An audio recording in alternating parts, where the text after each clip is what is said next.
I'm thinking I should title this video 1 Week in Perth. I've come over in the peak of Australian winter, so the weather's not always perfect like you might come to expect, but it can be windy, it can be rainy, it can be cloudy even. That aside, overall, the time I've been here, it's been absolutely beautiful, stunning, and very, very akin to that of the UK summer. As long as you dress accordingly and not like me. You should be absolutely fine. A great thing about the city of Perth is its commutability, and I mean that from multiple aspects. It is so easy to get from point A to point B using public transport. That's buses, trains, taxi services, and even walking on foot. Inside the city centre, where there's the main shopping malls, Good morning. where that has priority for pedestrians, the commutability of driving and vehicles seems very free flowing and hassle free. I am a driver. I could drive, but I've chosen not to. I feel like the city is good in that you don't need to have a car to adventure, to explore. You can get everywhere around the centre of Perth through to the outer districts using public transport. The bus network is well connected, although timing might not be great for yourself. If you want to get around the city, there's absolutely nothing getting in your way. I've been walking just shy of 20,000 steps and I'm about to get back to the hotel. I can use something called Jacob's Ladder.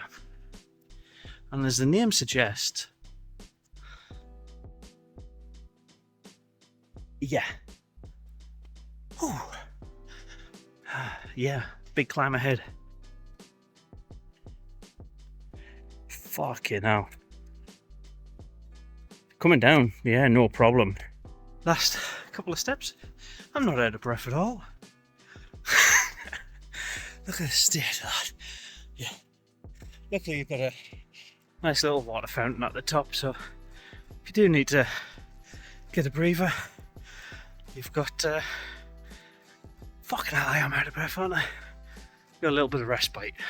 Which brings me on very nicely to the multitude of things that you can do around the city. You can go to one of its many, many parks, as shown right here. But the biggest and most well known, because it's the largest inner city park in the entire world, Kings Park, where I personally really like to overlook the cityscape and to the CBD. You can see a lot of historical monuments and commemorations to Australians' history. Visit one of the parks. Additionally to that, there is tour options, so you can go to a bus tour or you can use one of the local guides. For example, at the Perth Mint, you can take a guided tour around Perth Mint. There's obviously, in any city, the options of shopping and going down the main shopping malls.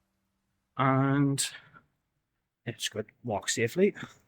As I briefly mentioned earlier on, with most big cities, there is a culture of art, and I was fortunate enough to see this man painting a mural live yesterday. This will be fully completed by the time you potentially visit here. There are events and venues that host events. I went to a comedy club called the Comedy Lounge the other day and enjoyed myself sitting roughly in the corner, hiding away from any ridicule from the comedians on the stage. But also there's sporting events, there's venues for that, and obviously cricket being a very big sport in Western Australia, you go to the WACA, the WACA. Good day. There's nothing better for me than to go into a coffee shop and set myself up right for the day, just like many, many Australians. I've found that there is a huge cafe culture across Australia. You'll find a coffee shop on most corners, and most of them are very, very busy, especially in the big cities. My go-to order, for reference, is a iced mocha. You'll find it very difficult to find a bad coffee in Australia. What a great way to start the day. This is an extreme holidaying tip. What I tend to do, or traditionally have done, is find a place that I really like and go to it again and again. This lovely little restaurant called Riverside at port number 3. If you're ever looking for it, just look for the bell tower. And then return to it the next time I'm there, like I did with Riverside. However, With the app Foodie Bag, which is designed to prevent food waste and provide you with a bargain, I get to explore the city that little bit more. I go out and find these little bistros, these extra cafes that are looking to earn that little bit of extra money, and I get to try new food. There's three things that I think define a city, and first and foremost is food. I get to experience that high street that I never potentially would have went down if I didn't use the app. So use food waste apps whilst you're on holiday, not only in Perth, but wherever you may be. And by using this app, by using this service, I feel like I understand Perth that little bit better. The CBD down to Elizabeth Quay. Second is architecture, how it incorporates old with the new, with the modern. Do they feel cohesive? Are they well thought out, well planned, and give a air of comfortability and stability and growth? With Perth, I'd say yes to all of those. You've got development projects around the city that I've stumbled across, which show you that they are building those skyscrapers. They're making improvements to the railway networks, the public transport routes. Everything feels, at the moment, especially in the winter, that there is prosperous times ahead for the city. Now, I could be projecting a little bit here. Having moved across on a working holiday visa, my positivity and optimism for my time in Australia, I feel like Perth, although it's isolated, it's about to get bigger and better. And then finally, art and public exhibitions.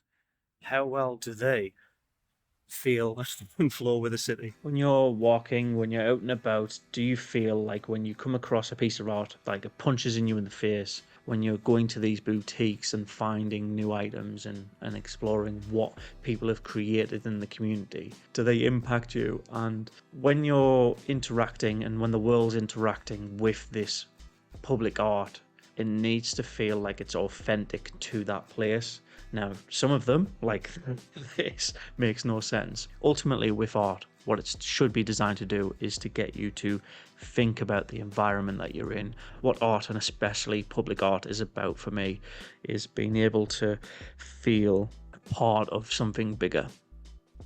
Getting out and about, exploring what the city has to offer is what it's all about. So I encourage you, my God, the glare, to go out and explore Perth.